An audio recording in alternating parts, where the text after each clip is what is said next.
వేద పండితులచే శుభకార్యాలు పూజలు హోమాలు జాతకాలు ఆఫీస్ పూజలు చేయించుట కొరకు పూజారీస్.com.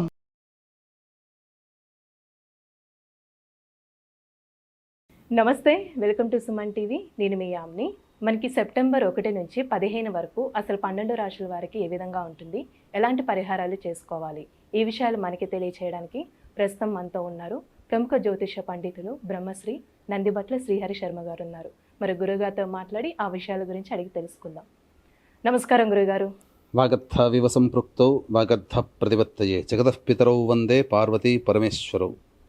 సదాశివ సమారంభాం శంకరాచార్య మధ్యమాం అస్మదాచార్య పర్యంతం వందే గురు పరంపరాం. ఆదిత్యాయ చ సోమాయ మంగళాయ బుధాయ చ గురుశుక్ర శనిభ్యశ్చ రాహవే కేతవే నమః. శృంగేరి జగద్గురు పీఠాధిపతులకి, కంచి పీఠాధిపతులకి నమస్కారములు తెలియజేసుకుంటూ కార్యక్రమాన్ని ప్రారంభిద్దాం. గురుగారు, ఇప్పుడు సెప్టెంబర్ 1 నుంచి 15 వరకు అండి మీనరాశి వారికి ఏ విధంగా ఉంటుంది? సెప్టెంబర్ 1వ తారీఖు నుంచి 15వ తారీఖు వరకు మీనరాశి వారికి ఏ విధంగా ఉండబోతుందో తెలుసుకునే ముందు గ్రహ సంచారం తెలుసుకుందాం. రాశిలోని రాహువు 12వ ఇంట శని వక్రీకరించి ఉండడం, సప్తమందు కేతువు శుక్రుడు, అలాగే షష్టమందు రవి బుధుడు, తృతీయమందు గురువు సంచారం, చతుర్థమందు కుజుని యొక్క సంచార ప్రభావం. వెరసి ఈ యొక్క మీనరాశి వారికి ప్రధానంగా గ్రహ సంచారం అనుకూలంగా ఉంది, దైవబలం కూడా చక్కగానే ఉంది. కాకపోతే వాహన ప్రమాదంలో చోటు చేసుకునే అవకాశం ఉంది కాబట్టి వాహనాన్ని నడిపేటప్పుడు జాగ్రత్తలు పాటించండి. అలాగే అగ్రిమెంట్స్ చేసుకునేటప్పుడు 1-4 సార్లు మీ యొక్క గృహ సంబంధంగా కావచ్చు, ధనపరంగా కావచ్చు, అగ్రిమెంట్ విషయంలో జాగ్రత్తలు పాటించండి. మిమ్మల్ని ఏమార్చే అవకాశాలు ఎక్కువగా ఉన్నాయి, అనగా మీరు మోసపోయే అవకాశాలు ఎక్కువగా ఉన్నాయని చెప్పవచ్చు. ఇక అన్నిటికంటే ప్రధానంగా నిరుద్యోగస్తులకి చక్కటి అవకాశము, ఉద్యోగం లభించి తీరుతుంది. ప్రభుత్వ రంగంలో ఉన్నటువంటి వారికి కోరుకున్న చోటికి బదిలీలు అవ్వడం కానీ, లేదా కోరుకున్న స్థానానికి వెళ్ళడం కానీ జరుగుతుంది. అన్ని రకాల అధికారుల యొక్క సహాయ సహకారాలు మెరుగవుతాయని చెప్పవచ్చు. ఆత్మవిశ్వాసంతో ముందడుగు వేస్తే అన్నింటా శుభ ఫలితాలు పొందుతారు. ముఖ్యంగా వివాహం కానిటువంటి వాళ్ళకి వివాహము సంబంధాలు నిశ్చయం అయ్యే అవకాశాలు ఈ యొక్క 1వ తారీఖు నుంచి 15వ తారీఖు మధ్య గోచరం అవుతుందని చెప్పవచ్చు. అయితే ఈ యొక్క ఏలిన నాశని ప్రభావం మీనరాశి వారికి అధికంగా ఉండడం, ఈ కారణం చేత అనుకున్నటువంటి పనులు కొన్ని కార్యరూపం దాలుస్తాయి అని అనుకుంటాము, కానీ మధ్యలోనే ఆగిపోవడము, అలాగే ఏవి కూడా ముందుకు సాగకపోవడం జరుగుతుంది. తద్వారా కొంత నిరాశ గురయ్యేటువంటి అవకాశం ఉంటుంది. రియల్ ఎస్టేట్ రంగంలో ఉన్నటువంటి వారు ఆచితూచి స్పందించాల్సినటువంటి పరిస్థితి, గడ్డు కాలం అనే చెప్పవచ్చు. ఎఫ్ఎంసీజీ రంగంలో ఉన్నటువంటి వారికి మంచి సహాయ సహకారాలు అందుబాటులో ఉంటాయి. అలాగే విద్యాలయాలు, జ్యువెలరీ రంగంలో ఉన్నటువంటి వారికి మంచి వ్యాపార అభివృద్ధి కలుగుతుంది. ఇక ముఖ్యంగా ఈ రాశిలో జన్మించినటువంటి స్త్రీలకి కొంత ఇబ్బందికర పరిస్థితులు ఎదురవుతాయి. మీ యొక్క ప్రేమని ఎదుటివారు అర్థం చేసుకోలేకపోవడం, మీ యొక్క మాటకి విలువలేకపోవడం, ఇవి కొంత గోచరమవుతుంది. గృహంలో కొంతవరకు ఈ యొక్క మీనరాశిలో జన్మించినటువంటి స్త్రీలకి గృహంలో కొంత ఇబ్బందికర పరిస్థితులు ఎదురయ్యే అవకాశం ఉంది కాబట్టి జాగ్రత్తలు పాటించండి. అయితే ఏ వ్యక్తికైనప్పటికీ కూడాను ప్రధానంగా 75% సమస్యలు ధనంతోనే వస్తాయి, 75% సమస్యలు ధనంతోనే తీరుతాయి. కాబట్టి ఏ రోజుల్లో ధనాదాయం బాగా ఉంటుంది, ఏ రోజుల్లో ఖర్చులు అధికంగా ఉంటాయనే విషయాన్ని క్లుప్తంగా తెలియజేసుకుందాం. 1వ తారీఖు రోజున ప్రధానంగా మీ యొక్క ఆరోగ్యం పట్ల శ్రద్ధ వహించాల్సినటువంటి పరిస్థితి కావున జాగ్రత్తలు పాటించండి. అలాగే మీరు ఏ పని చేయాలన్నా కానీ ఆ 1వ తారీఖు రోజున ఏ పని ముందుకు సాగలేకపోతుంది. తద్వారా బద్ధకంతోనే ఆ 1వ తారీఖు గడుస్తుందని చెప్పవచ్చు. 2, 3, 4, 5, 6 తారీఖులు విశేషమైనటువంటి లాభదాయకంగా ఉంటుంది. రాని బాకీలు వసూలు అవుతాయి, ధన సంపాదన బాగుంటుంది. మీ జీవిత భాగస్వామి నిర్ణయం వల్ల లేదా వ్యాపార భాగస్వామి నిర్ణయం వల్ల మీకు లాభసాటి పరిస్థితి గోచరమవుతుంది. ధనము చేతికందినటువంటి కారణం చేత అన్ని రకాలుగా మీరు యోగాన్ని పొందుతారని చెప్పవచ్చు.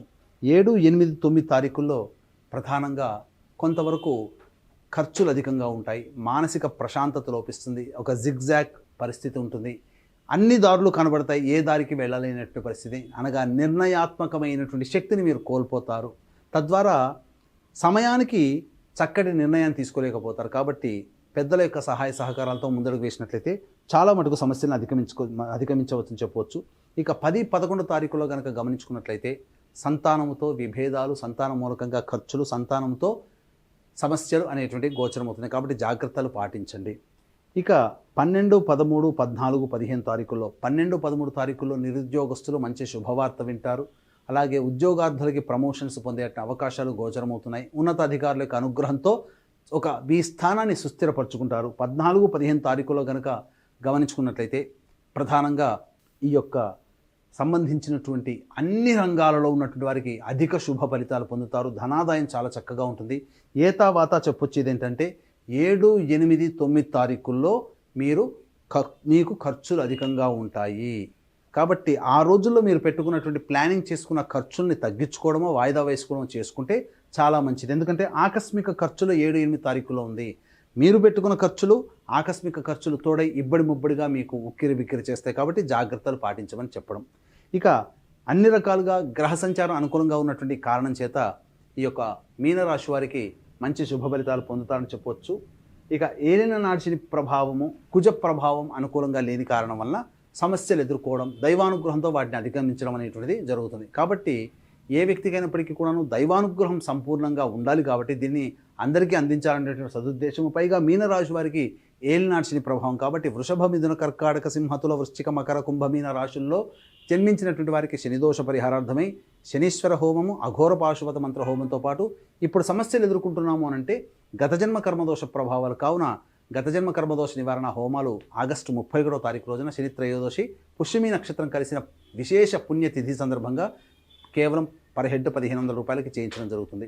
అలాగే సోమవారము ప్లస్ అమావాస్య కలిసి సోమవతి అమావాస్య రోజున అమ్మవారి యొక్క అనుగ్రహం సంపూర్ణంగా ఉంటుంది. కాబట్టి జటిలమైన సమస్యలకి మీ యొక్క కోరిన కోరికలు నెరవేర్చడం కోసం వారాహి, ప్రత్యంగిర, బగళాముఖి, రాజశ్యామల హోమాలు కేవలం పర్ హెడ్ 1500 రూపాయలకి చేయించడం జరుగుతుంది.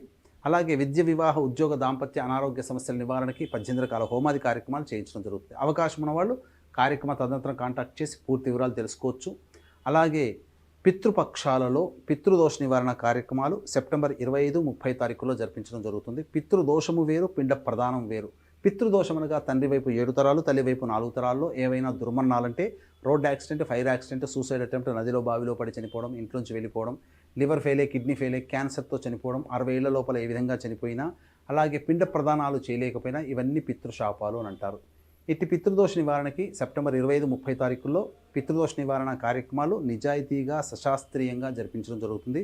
రాలేని వాళ్ళ కోసం బ్రాహ్మణుని కర్తగా పెట్టి చేయించడం జరుగుతుంది. అవకాశం ఉన్న వాళ్ళు కార్యక్రమ తదనంతరం కాంటాక్ట్ చేసి పూర్తి వివరాలు తెలుసుకోవచ్చు.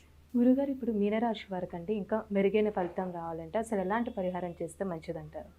మీనరాశి వారు ప్రతిరోజు సుబ్రహ్మణ్య భుజంగ స్తోత్ర పారాయణము, కాలభైరవాష్టక పారాయణం రోజుకి 3 సార్లు చదువుకోండి చాలు. మీకు చాలా మటుకు సమస్యలు తగ్గుముఖం పడతాయి. ఇక సమస్యలు అధికంగా ఉన్నాయంటే ఇప్పటివరకు మనం చెప్పుకున్నవి మీ యొక్క రాశిని అనుసరించే ఫలితాలు. జన్మకుండలిని మీకు దగ్గరలోని మంచి ఉపాసనాపరులైనటువంటి జ్యోతిష్యుని సంప్రదించినట్లయితే, వారిచ్చే సూచనలు సలహాలు పాటించినట్లయితే తప్పకుండా భవిష్యత్తులో వచ్చేటువంటి సమస్యలు కూడా పరిష్కరింపబడతాయని చెప్పవచ్చు. గురుగారు, ఇప్పుడు సెప్టెంబర్ 1 నుంచి 15 వరకు అసలు మీనరాశి వారికి ఏ విధంగా ఉంటుంది, ఎలాంటి పరిహారం చేసుకోవాలి, ఈ విషయాలు మాకు తెలియజేసినందుకు ధన్యవాదాలండి. సర్వం శ్రీ ఉమామహేశ్వర పరబ్రహ్మార్పణమస్తు. సుమన్ టీవీలో మీ పర్సనల్ అండ్ బిజినెస్ ప్రమోషన్స్ కోసం కింది నెంబర్కి కాంటాక్ట్ చేయండి.